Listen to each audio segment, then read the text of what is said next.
name is Rachel, and today I'm bringing you some nonfiction reading recommendations for this fall.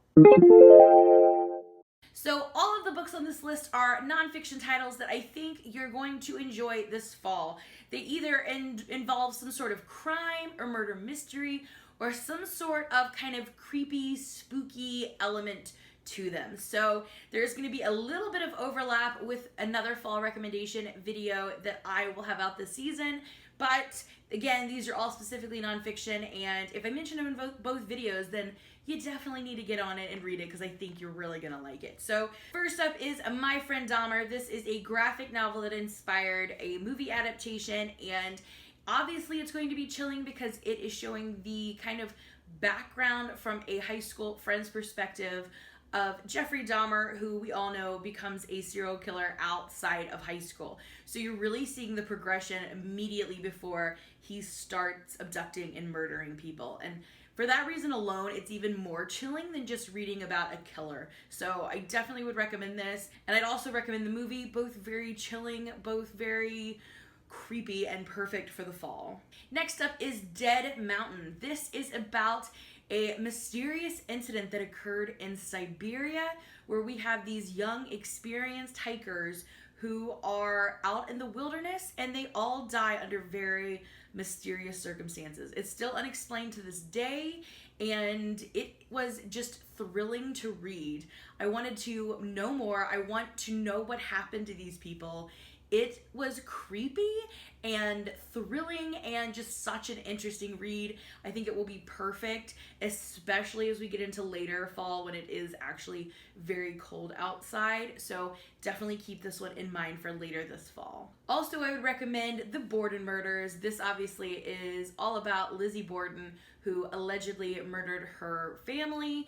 She murdered her father and her stepmother, allegedly, and this is all about the details leading up to it, some of the details of the case, some witnesses, the actual trial where they did not end up convicting her, and this is just really interesting. If you have not heard of Lizzie Borden, this might be a really good place to start. This is geared more towards like the young adult level, and it is a pretty quick paced read, but it's very interesting, especially if you are into true crime, and even more especially if you're into more of a historical true crime, because this happened quite a while ago, I believe, in the like mid 1800s. And next up we have very, very, very dreadful, The Influenza Pandemic of 1918 by Albert Marin. And just a heads up, if you're really skittish about pandemic stuff right now, since we're in the midst of one, I would avoid this book, but it is absolutely fascinating, and I have to say this is the immediate book I thought of when all of the coronavirus stuff started, coming down on us. This literally explains things a little bit better. I think it gives you an idea of how pandemics work and the science behind them. And I mean, I feel like essentially this book predicted the coronavirus to a certain extent. So it was very eerie and creepy and fascinating. So again, you might want to steer clear though if that's going to be triggering for you during this time, but I found it completely interesting, and I actually feel like I might reread this right now just because it is so interesting and we're living through it. So I don't know, it just seems like a good time to read about other pandemics and how people worked through those, and just kind of the details surrounding those. So highly recommend this one. Again, geared more towards a YA audience, but it's absolutely fantastic. I love YA versions of like sciencey things because I don't always connect all the dots with all the science stuff. So I feel like this is a really good entry point if you don't know much about the science behind pandemics and whatnot. So highly recommend. Next up, we have The Family Romanov, Murder, Rebellion, and the Fall of Imperial Russia. This is by Candace Fleming, and this is fantastic. We actually read this for our high school book club either last year or the year before, and the kids really liked it. If you don't know anything about the Romanov family, this is going to center around the last of the imperial family, who basically none of them make it out alive. However, there are some rumors that some of the younger ones, particularly the daughter Anastasia, did make it out somehow. That obviously led to a lot of myths around Anastasia, but this really takes you through like the political climate at the time and how all these events came about. There is some more of a narrative storytelling method here that I think makes it a lot more accessible, if that makes sense.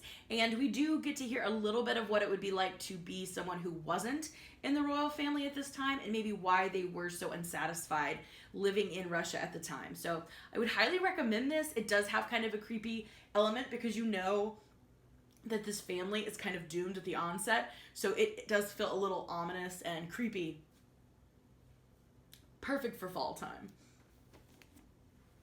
Next up is Stay Sexy and Don't Get Murdered by Karen Kilgariff and Georgia Hardstark. This is a dual memoir from the ladies who run a very popular podcast about true crime, My Favorite Murder, and their tagline is Stay Sexy and Don't Get Murdered. So it all ties in together, and while this doesn't feature too much around true crime, I think it is still very fall-ish to me because it is this whole book was brought about because of the True Crime podcast. So if you're a fan of true crime, definitely check out the podcast, and I think then you will really, really enjoy their stories, their essays here. It ties in with the podcast really well, but it's also not directly related to true crime stuff. So I would highly recommend this. It was a really good read.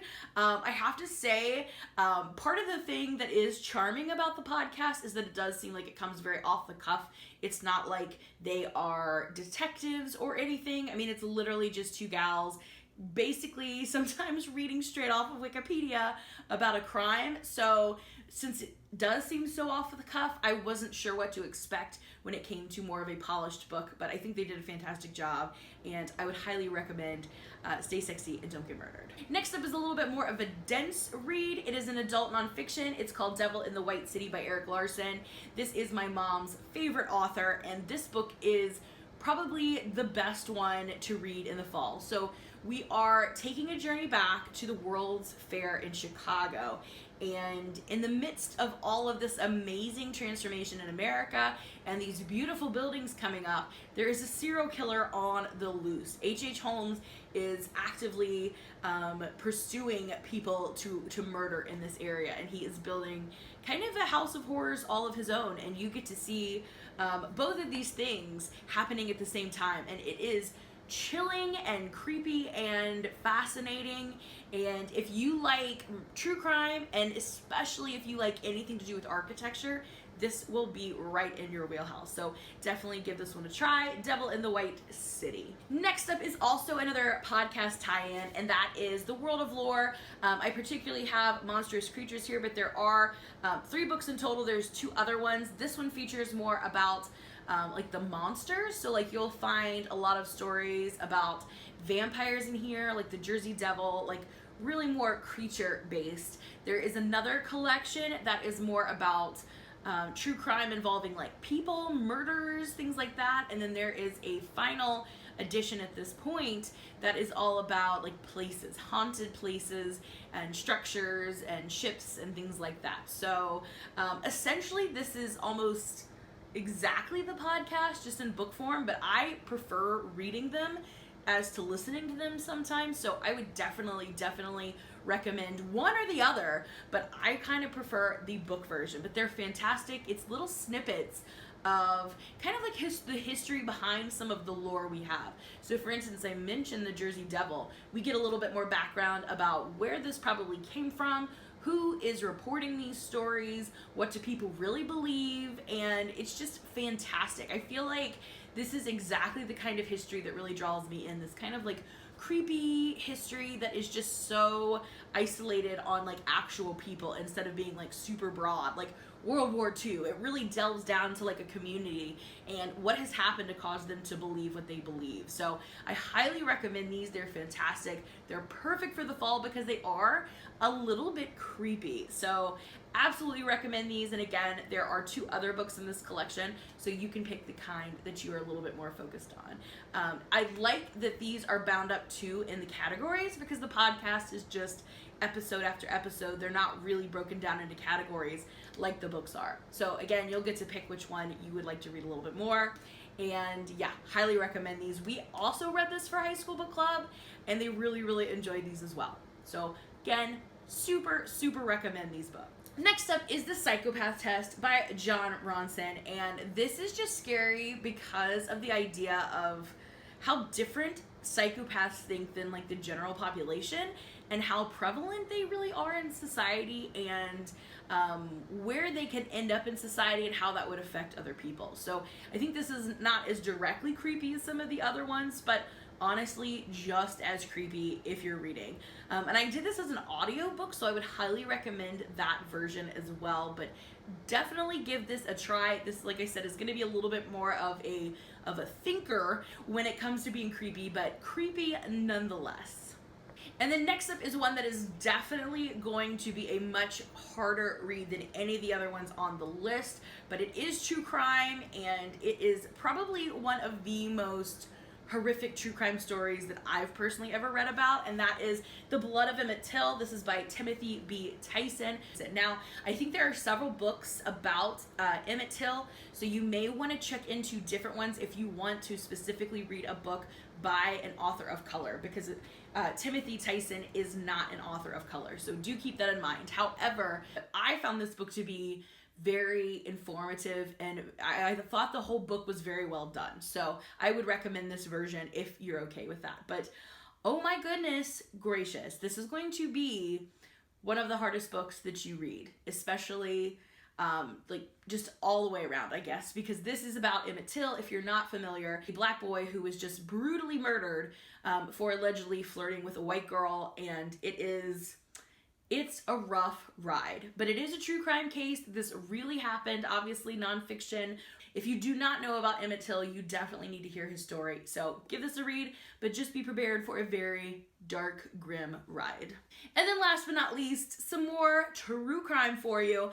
This is Lady Killers by Tori Telfler. I really enjoyed reading this because it is just kind of a smattering of several different tales of women who were serial killers, or at least murderers, and it kind of spans different time frames. I mean, there are some from like all across time. I wrote down all the years at the beginning so I can remember. Yeah, there's one that goes back all the way to the 1300s. There's some in the 1500s, all the way up to, I think the most recent was like the 1950s. So I mean, it really goes all around. And I found this just super fascinating. I thought the author's tone was very interesting because she was almost like kind of sarcastically writing. It felt like sometimes like almost like in a feminist way of like, see, like ladies can do this too, which is kind of funny when you're reading about serial killers. But overall, I really enjoyed this book. I thought it was fascinating. I like kind of creepy history, and I feel like we got to dip in and out of a lot of, like I said, different time periods with this, so I thought it was really, really, really interesting. So there you have some great nonfiction books that you should be checking out this fall, and if you have any great nonfiction books for me to be checking out, definitely leave them down below. Let's talk books in the comments, and thank you so much for watching. I'll see you again in another video soon. Bye for now.